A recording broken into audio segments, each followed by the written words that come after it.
टंगी सास। पंजाबी में कहावत है, सास चंगी होवे या ते दीवार ते टंगी होवे।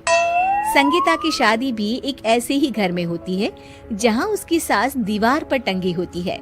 ससुर और पति शादी के पहले दिन उसे सास के फोटो के सामने ले जाते हैं, जहां ससुर जी कहते हैं, बेटा संगीता, ये तुम्हारी सास थी, बहुत नेक और भली, लेकिन थोड़ी गुस्सैल थी। गुस्सा आने पर सब तहस नहस कर देती थी, पर अब ये इस दुनिया में नहीं है। हाँ संगीता, माँ होती तो तुम इनकी कोई बात टाल नहीं सकती थी, वरना तो माँ घर में भूचाल ले आती। संगीता मन में खुश होती है कि अच्छा है कि ऐसी औरत अब इस घर में नहीं है, लेकिन दिखावे के लिए वो जैसे ही सास की फोटो के सामने हाथ जोड़कर खड़ी होती है, ये क्या? सास उसे देखकर मुस्कुराने लगी। संगीता आंखों को मलकर एक बार फिर से देखती है, लेकिन फिर सास के चेहरे का भाव, भंगिमा यानी एक्सप्रेशन बिल्कुल बदले होते हैं। वो अपने पति और ससुर को कहती है, माँ की तस्वीर तो स्माइल कर रही है। ना बेटी, ये कैसे संभव है? जरूर तुम्हें कोई गलती हुई होगी, ऐसा कैसे हो सकता है? लगता है तुम शादी की सारी फॉर्मेलिटी करते करते थक गई हो, तुम्हें आराम की जरूरत है संगीता। खैर, सारे संगीता की बात को इग्नोर कर कमरे में चले जाते हैं। वैसे सास की फोटो पर एक्सप्रेशन एक के बाद एक बदलते ही रहते हैं। सुबह होती है, पति और ससुर को काम पर भेजकर संगीता कमरे की सफाई करने में लग जाती है कि तभी उसे आवाज आती है, टेबल ठीक से साफ करो। ऐसे भी कोई टेबल साफ करता है? इससे अच्छा तो ये गंदा ही था।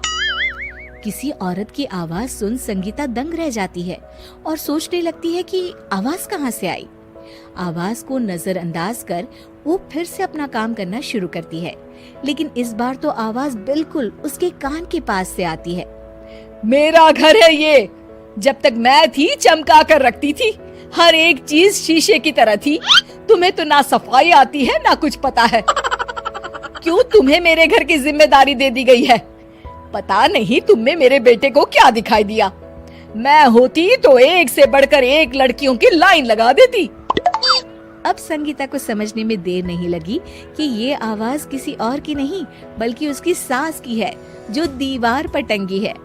वो उसके पास जाती है और कहती है, नमस्ते सासू माँ, मुझे तो कल ही लग रहा था कि दीवार में कुछ काला है।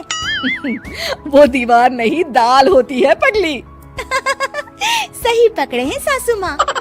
तो क्या हो गया आपको जो आप यहाँ भी चैन से नहीं बैठी हैं? सुना मैंने आपका व्यवहार काफी गुस्से वाला था। चुप रह तू, ज्यादा बकर बकर ना कर। घर का काम करना तो आता नहीं, आई है मुझसे बहस करने। हाँ देखिए सासू माँ, मैं आपसे साफ साफ कह देती हूँ, मुझसे पंगा लेने की कोशिश मत करिएगा। तभी पीछे से संगीता का पति आता है। अरे संगीता, किससे बात कर रही हो? कौन है वहाँ? संगीता की सास की फोटो फिर से पहले जैसी हो जाती है। आपकी माँ से कह रही थी कि मुझे काम करना आता। अरे संगीता, माना सास के ताने हर बहू को अच्छे लगते हैं, लेकिन यहाँ तो माँ है ही नहीं। तुम तो फोटो से ही तुम भी लाजवाब हो संगीता। किसी को विश्वास नहीं होता कि संगीता अपनी मरी हुई सास की फोटो से बात करती है। वहीं आए दिन संगीता की सास संगीता को किसी न किसी बात पर आते जाते ताने देती। संगीता को भी अब सास के तानों और उनसे बात करने की आदत हो गई। वो कभी खानदान की कहानी तो कभी तीज त्योहार कैसे मनाए या किसी व्यंजन की रेसिपी सास से ही पूछती। सारा दिन घर में अकेली संगीता की सास अब उसके लिए तानों के साथ पक्की साथी की तरह भी रहने लगी थी, जो किसी और को नहीं बल्कि संगीता को ही सुनाई देती। तो देखा आपने, सास बहू का रिश्ता हर रिश्ते से ऊपर होता है, फिर चाहे वो खट्टा हो या मीठा।